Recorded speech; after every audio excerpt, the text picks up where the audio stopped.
Hello and welcome to Moral Side of the News, our weekly discussion of today's top stories from a moral, ethical, and religious point of view.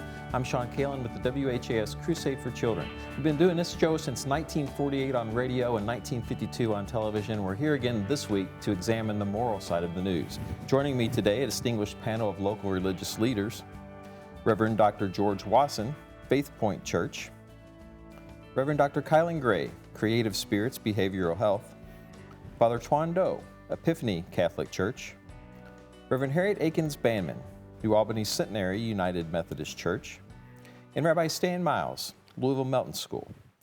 We begin this week with a tragic crash of UPS Flight 2976.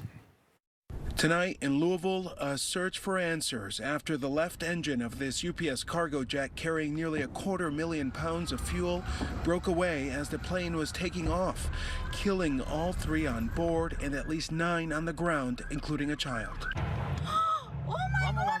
NTSB investigators say they found the plane's black boxes and they're poring over videos showing UPS Flight 2976 bound for Honolulu barreling down the runway with its left engine on fire Tuesday. And we have viewed airport CCTV security coverage, which shows the left engine detaching from the wing during the takeoff roll. As the aircraft begins to rotate and tries to gain altitude, we see sparks coming out of the center engine, which suggests that some of the debris may have damaged the second engine.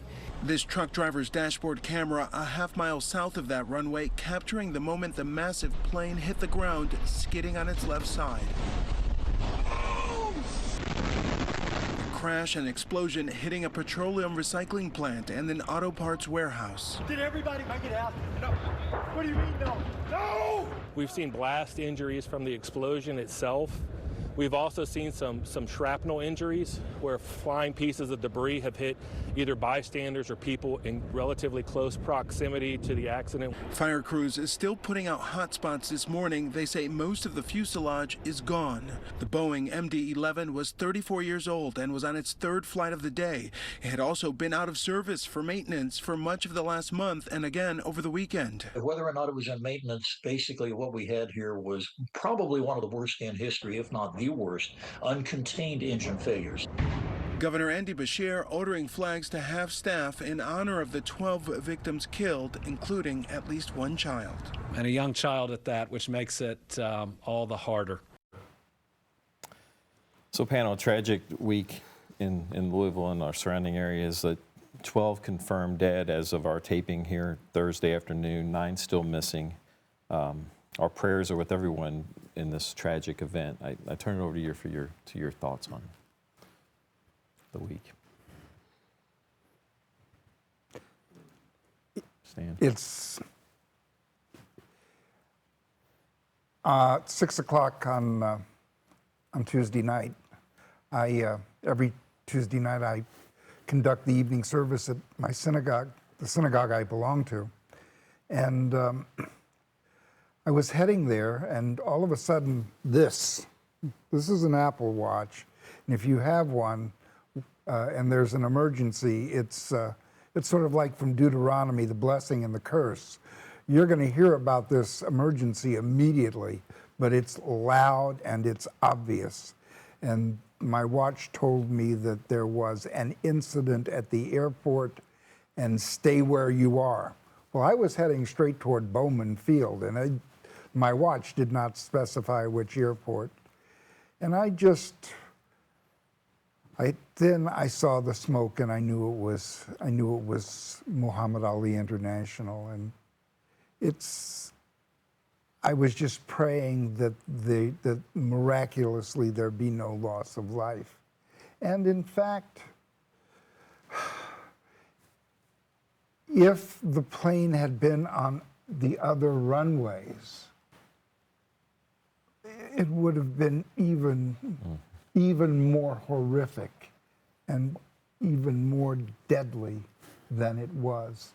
And of course, the loss of one human life is a tragedy, or any human life is a tragedy. But I just hope that in the investigation of this catastrophe, they will discover ways to prevent a catastrophe of this nature from happening again. Yeah, on that same day, we talked about the phone, which is also an Apple phone, from 6 until about 11:30, there was at least 8 or 9 different emergency calls, and it continued until the next morning. As I put my thought and reflection in this tragedy as the death tolls continue to be informed to us. Not that I've never heard or experienced deaths before, but because it's so close to where we are, unlike in other cities and places, I put myself in those family or family members that has a loved one lost without knowing anything in advance, let alone a child in this case. And the news we just watched here, and we all sharing that the same aircraft, the plane was in maintenance most part of the months before, and I wonder why they didn't see it. So those two things just now popped in my mind, and I just could not fathom that if it were one of my family, it would have been more than just catastrophic. It's devastating. And yeah, I would have lost all of my sense of directions and so on. It's like we're all holding our breath. Mm-hmm. It's what it feels like, this collective, oh my goodness kind of moment. And as we continue to hear the news and wait, and what I find at least troubling for me is continuing to watch the news and to see the scene over and over, just thinking, oh my goodness, we know what's occurring in that moment. We know that life is ending, and others are wondering, where are my loved ones and what next, and how do I move forward? And it's very sobering. And so there just seems to be this collective grief we're all in the moment. There is definitely a collective grief that the region, as well as the city of Louisville, is experiencing, unlike any other type of experience that the city has gone through. My heart is out for the families who are still trying to wait on word for their loved ones, those that have discovered their loss. We shared their grief with them. And it's also a vicarious grief that's taken place among the entire airline industry. I mean, it's similar to when law enforcement officers lose a police officer in the line of duty, or a first responder. When a loss in the line of duty takes place, it impacts the entire profession. And I have family members that are airline employees, and they were nowhere close to the tragedy, but felt the gut punch deeply within them just the same, because they go to work every day praying that this next flight is a safe flight, and they don't take those flights for granted. Although, even with all of the tragedies that have taken place with airline tragedies, airline travel is still the most safest mode of travel. But when tragedy, as the one that happened here in Louisville, happens, it's devastating. I also think about the people who are just going to work, just an average day at work, and a plane falls on top of them without any warning, without any indication. It just reminds us all that our life is just so fragile and can end in any way beyond our recognition. And I know for me, I held my wife and I had make sure that phone calls were made to my family. Not only the ones that are part of the airline industry, but every one of them. Louisville became a community. It's very heartbreaking to talk about how tragedies cause us to be reminded of our collective common humanity and how we get so lost into bifurcated partisan conversations.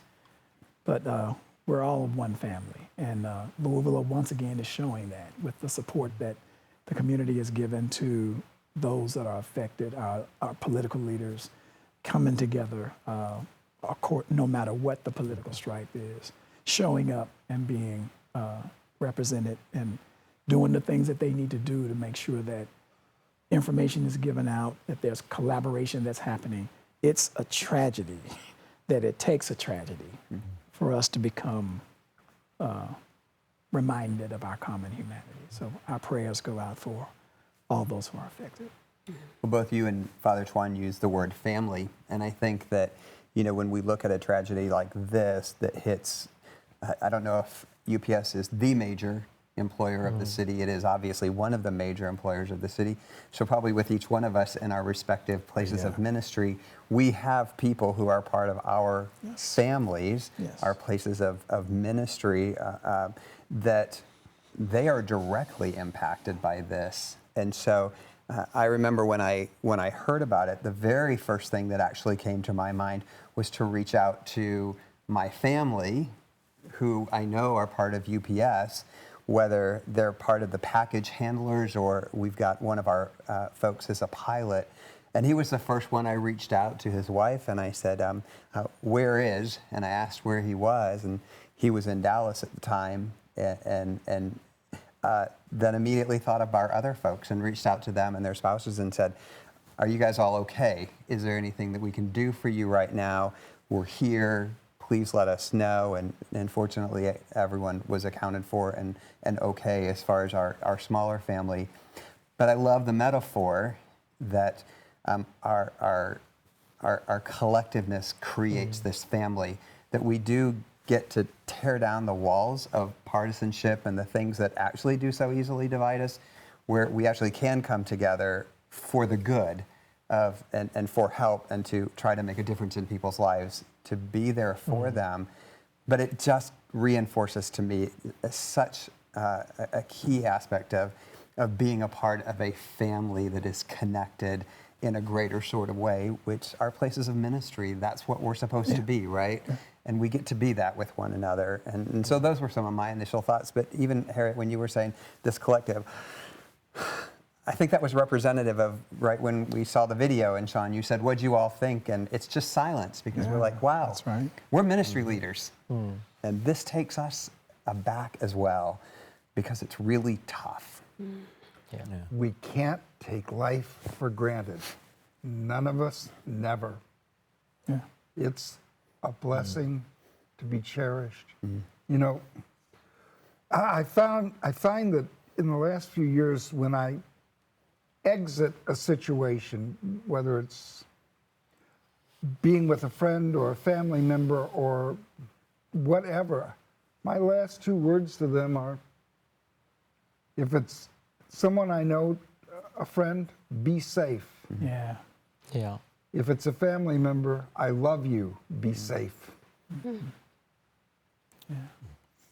It's a great segue, George, to the second topic I'd like to get to with us today. And we're such a tight-knit community in Louisville, and chances are everyone in your all's communities knows someone impacted. There's probably many folks listening and watching this program right now know someone directly impacted. I mean, the degrees of separation in Louisville, you know, probably 3.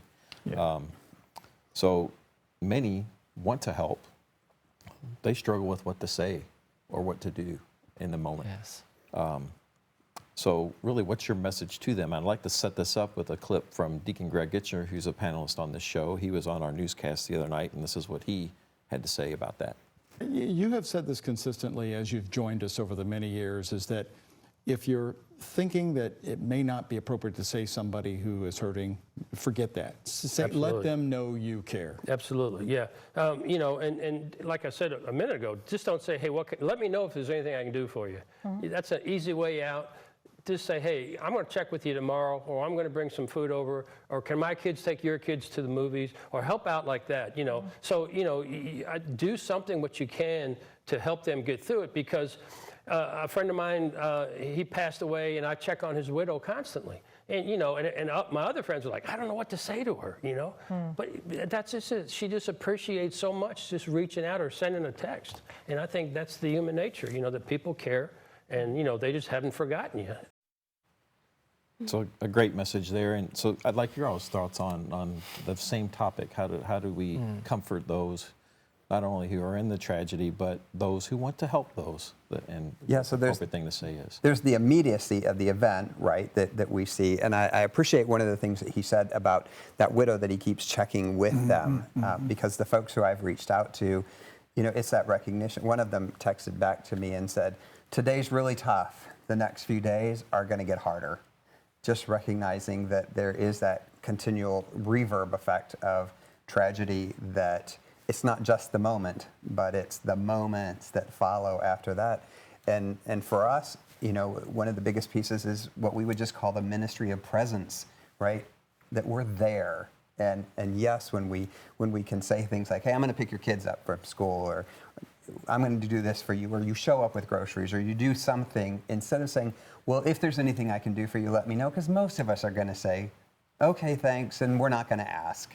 But I really appreciated that great reminder of there are just those random acts of kindness, as we all know that phrase, right, that we use, that there are things that we can tangibly do if we just take it upon ourselves to do them. That was so beautifully proactive, the way he did that. That was perfect. You know, in Jewish tradition, dealing with mourners, when we go into a situation dealing with mourners during the mourning period, which for us is after the funeral for a week, according to our tradition, we go in, we acknowledge the mourner maybe by a hug or a touch, but we don't say anything initially. We wait for the mourner to speak. And then we, from what the mourner says to us, we're on the road to attempting to help that person. But it's, and sometimes not words, there are no words, but there are feelings. Yes. I find two pieces really helpful, and it piggybacks on what you just said, and that is to offer the shared silence space that becomes sacred, that I don't have to fill words trying to comfort someone, but just to be present and to hear whatever story they need to speak or not speak, or whatever emotion that the tears or ranting or raving. And then the other piece is to, when it seems appropriate and we feel that nudge to do something that might be a little out of our comfort zone, my experience has been to say, let's walk. Beautiful. You know, to one foot after the other. Do you see how we're doing that? This is how it's going to be for you. One foot after the other, just to let your body release this heaviness. I'm going to go one step further or outside. As we all here are ministers to our peoples in the different churches, different synagogues, and so on, we are in the business of healing. And what if someone or one of the family of these people came and asked, where is God in all this? I think we need to be prepared.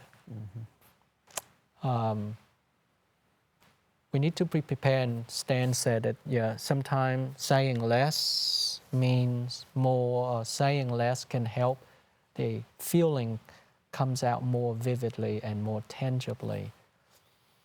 But for those who are religious and those who believe in divine beings, where is, for example, in our Judeo-Christian tradition, where is God in this?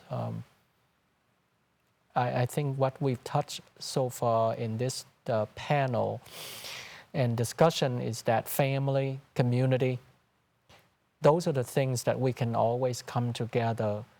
I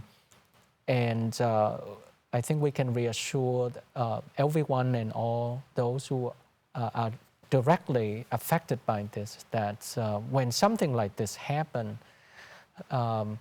God shares our struggles. Yes. God shares our pains. And the more everyone comes together, the more people come together united and non-partisan, God is there. God is in our human attempt to reach out to those souls, because when we reach out, we are doing so as beings created in the image and likeness of God. This is why it's very important to allow love to guide. That the encouragement that I would give to people is to go to be present and not to be performers. That if my focus is what am I to do or what can I say, that's going to be the right thing to say, then the orientation is off altogether. The focus are the people who are grieving, and I love the admonition to allow the griever to guide the interaction. And many times, sacred presence is the greatest gift that you can give to someone. But if I go into this space of a grieving person, thinking about what I need to say or what I need to do, then I'm more concerned about myself than I am the person who I'm there to be present with. And we should never underestimate the power of presence, as well as the honesty of not knowing, not having an answer. I don't know what to say. I don't know. I could tell you what I believe where God is, but I can't answer a lot of the questions that comes out of grief. And maybe the best times of ministry is to allow the question to ring, to hang, to just be present with the question and to grapple with the question with that person, and not to present myself as if I have the answer for that person's experience. Because people are all over the place at that point. And many times when people are asking out of grief, the grief is the focus, without getting into a theological debate with that person who's actually asking that question. That's not the right time to really have that type of debate. It's really that question in the midst of grief that we're talking about comes out of a deep emotional pain where the loss of a loved one is palpable and they're missing their loved one. And the focus is, I am not going to see my loved one again. I've lost my loved one to a tragedy, to an indescribable tragedy. And the question is appropriate, but many times our responses might not be. And I think that's a great word for our audience, because my guess is that we all wonder, so if I go, what do I have to say? Yeah. What do I have to, are there words of comfort? What can I do? And just to reinforce to our audience to say, do you know when you show up, you show up with your family, you show up in your faith, you show up in that ministry of presence that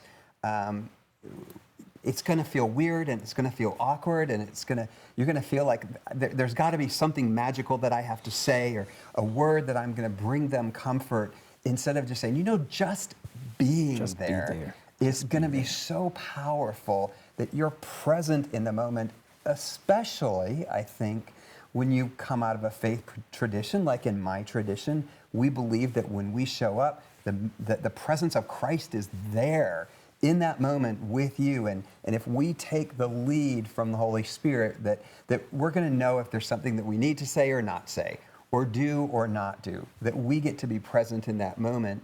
And that is just so powerful. And it's what our audience, again, I think needs to hear. It's just, we don't abandon, we just go. Yeah. We be present.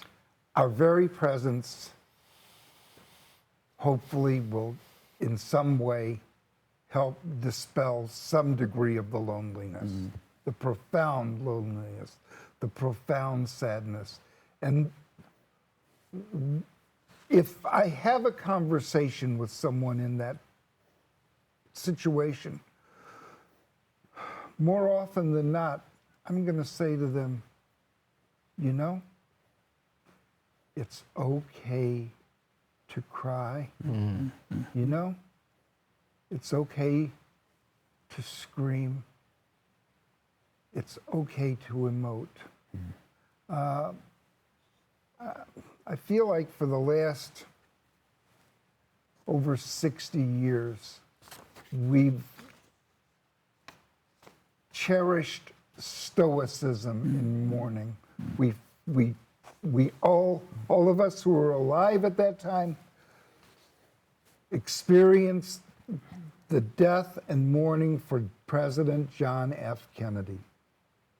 And we saw this widow and those children not shedding a tear.